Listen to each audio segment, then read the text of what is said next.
Hey, what's up everybody, and welcome to the week 14 training video. And a tough week, ending my first strength cycle in this rebuild phase. You see the powerlifting RPEs were up to 9 and 10 this week. Some max effort sets in there. And the bodybuilding RIRs down to 0 and 1. So a lot of work, a lot of volume. Also meant a lot of rest. So these workouts took quite a bit of time. If you're curious how long, well, stay tuned to the end of the video. I've got a table where I wrap up the time I spent on each workout and for the whole week. And since we're ready, let's kick this off. Day one begins with a couple of back movements. There you saw some barbell rows and onto some assisted pull-ups here. And I do find a way to make these assisted pull-ups more difficult. Over time, I've been lowering this notch here, which reduces the amount of assistance, and you see now that it's down to an 8.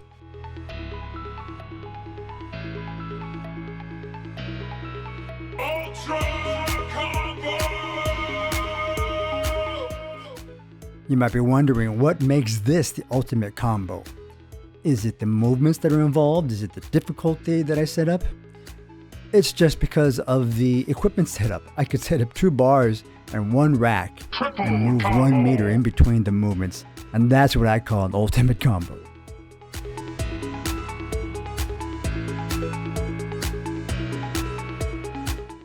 And bringing back extensions back into the program. It's probably been, I think, 2, maybe 3 cycles since I've done these back extensions. I stopped doing them after a while because they were very difficult just from a cardiovascular perspective, and I was getting dizzy from my head moving up and down. I brought them back in, and actually they're feeling really good these days. I'm much stronger at them, and they're completing more reps. Don't know if it's a combination of muscle strength and conditioning, but I'm glad to be doing those again.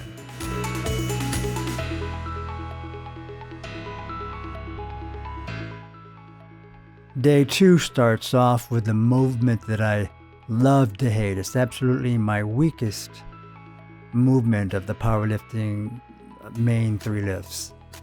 I just have some structural issues in my upper body, across my back, in my chest, and my shoulders. I've been having tendonitis over the years. And some of this is just age, some of this is overtraining, some of it is just remnants of a variety of health treatments that I've had over the year. But, you know, I'm not making excuses. You see me bench pressing here in the video. I'm just understanding what I have to work with, trying to make the most of it, and continuing to work through it. On that first set, you might have noticed the intensity was a bit higher. So that was my top set of this workout. And then I preceded it with about 3 or 4 back off set, a little bit less intensity here, but still enough to challenge me and be effective in training and trying to get stronger.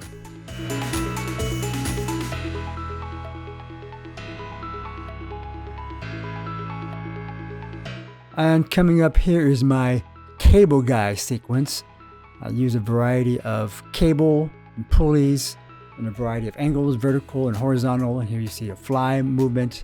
And I do this to complete the overall upper body training on this day to supplement the bench press.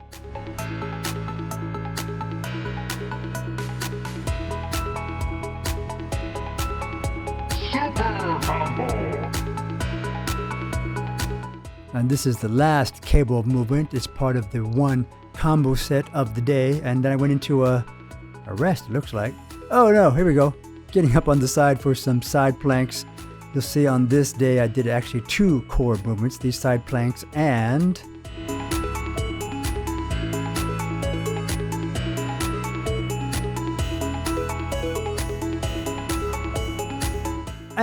I was saying a second core movement, the ab rollouts with the wheel.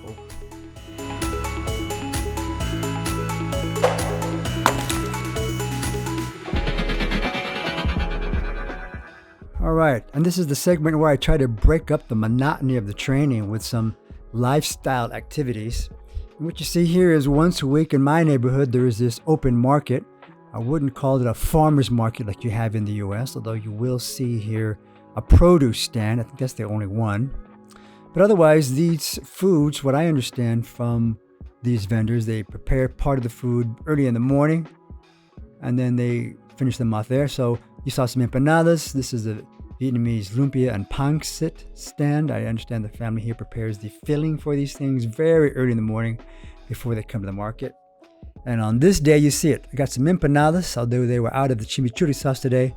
I used a sweet and spicy mix with the pancit. And then look at there, the shrimp chips and an iced tea.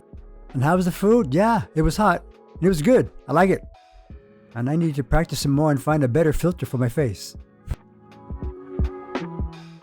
And lunch is over, so it's time for a coffee with Bart's Beans. That's Bart there. I think on this day I ordered a caramel latte macchiato. So there he is pouring in the foamed milk. There's the shot of the coffee there, and this topping here I believe is the actual caramel syrup.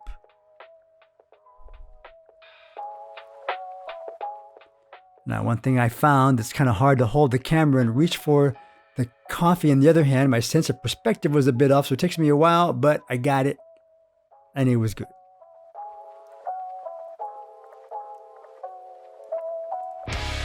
Why so serious?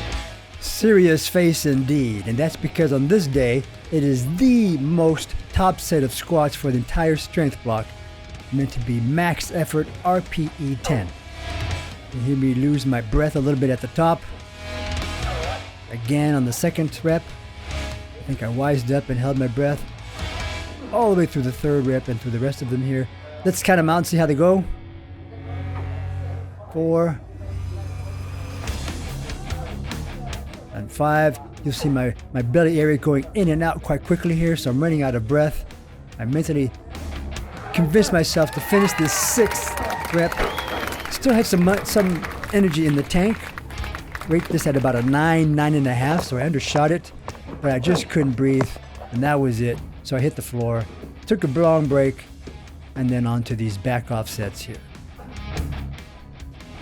Overall, feeling pleased at the end of this first strength block in my rebuild year. The amount of weight I had on my back there for the squats, the most I've had in the months that I've been rebuilding. Feeling good here with the back offs and the form that I'm able to maintain as well.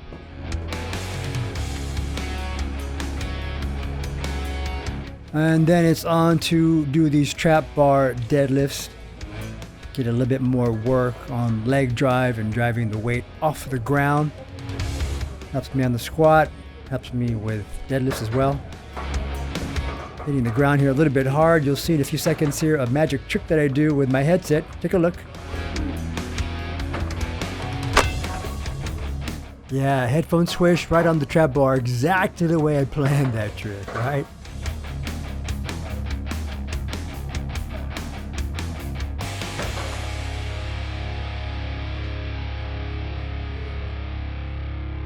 And still not done with legs or quads.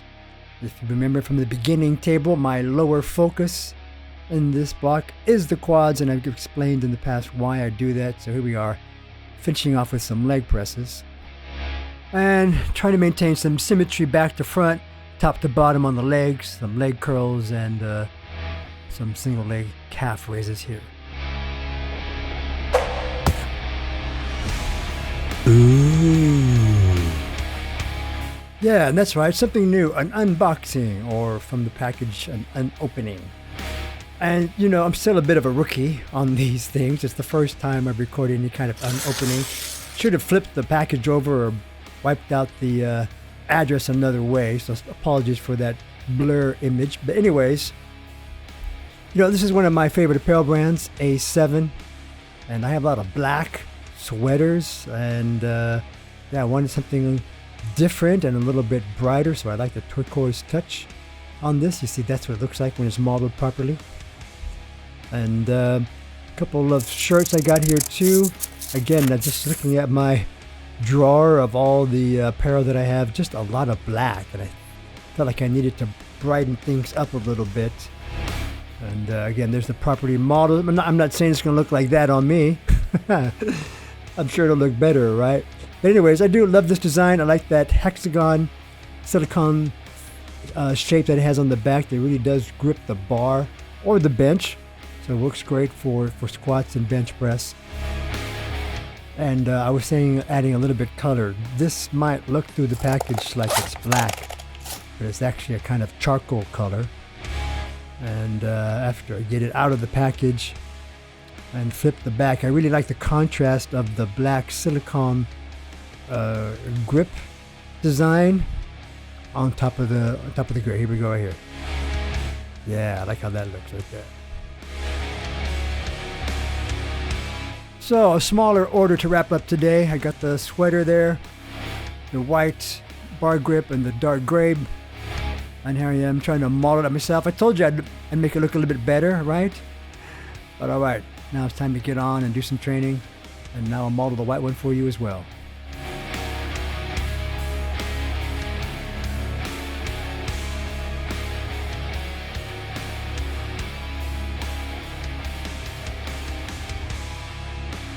And this is my second unilateral bench press movement for the week. It's a wide grip bench. You can see just inside my right hand the 82 centimeter ring, so I'm going beyond the legal limits for competition, but again just focusing on wide grip and getting more pec activation.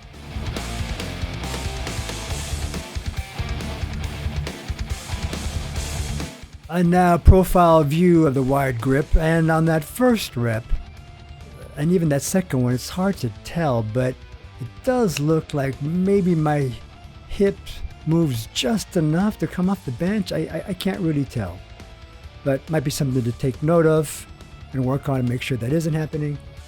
And now I'm going to finish off this day with mostly upper body accessory type of work.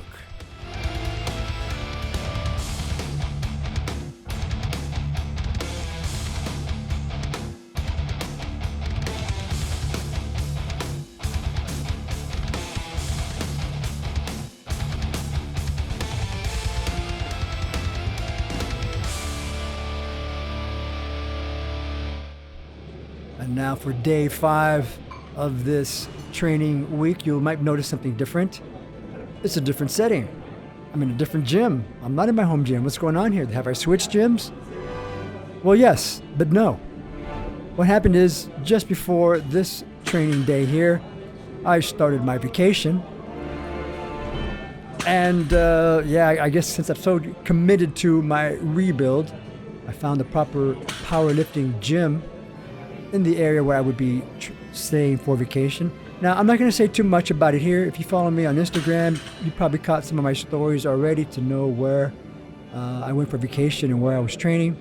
I will make a better introduction and say more about this gym in the next week's training video, because for the entirety of the week after this, I was again on vacation, and all of my, well, maybe not all, but I think 4 out of the 5 training sessions were again while on vacation. So anyways, top power movement of the day here, you see it, Sumo deadlift. You know, the environment does make a difference a bit, at least mentally, you know. All I can say is where I went for vacation was much hotter than where I live. And you have different implements, and I'm on vacation, so I'm not quite sleeping and eating as well. So anyways, now a couple things you're going to notice from this angle. Number one, again, it's a new setting to me, so I was a little bit off on the camera angles and how the placement on the surroundings would affect what you could see here. And you also see me pausing a bit more at the top, and you really see me sort of breathing a lot more in my belly. Again, because it's so hot and the air is a bit thinner, it's just harder to complete some of these heavier sets for compound movements. Hey, psst, psst, psst. Yeah, I'm not sure what you're looking at, but that's me lying on the bench doing some chest flies. And yeah, this implement, I don't know what it was, but it was a whole lot harder to do leg curls here. Alright, at the introduction of this video, I talked about a table summarizing how much time I spend in the gym. There you see day 1. Here's day 2, almost about the same. Day 3, a few minutes shorter.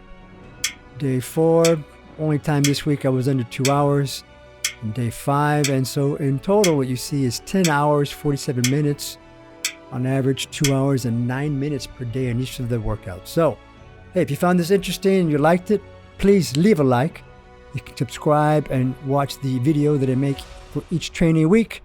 And here's where you can find me on social media. Thanks for watching. Peace.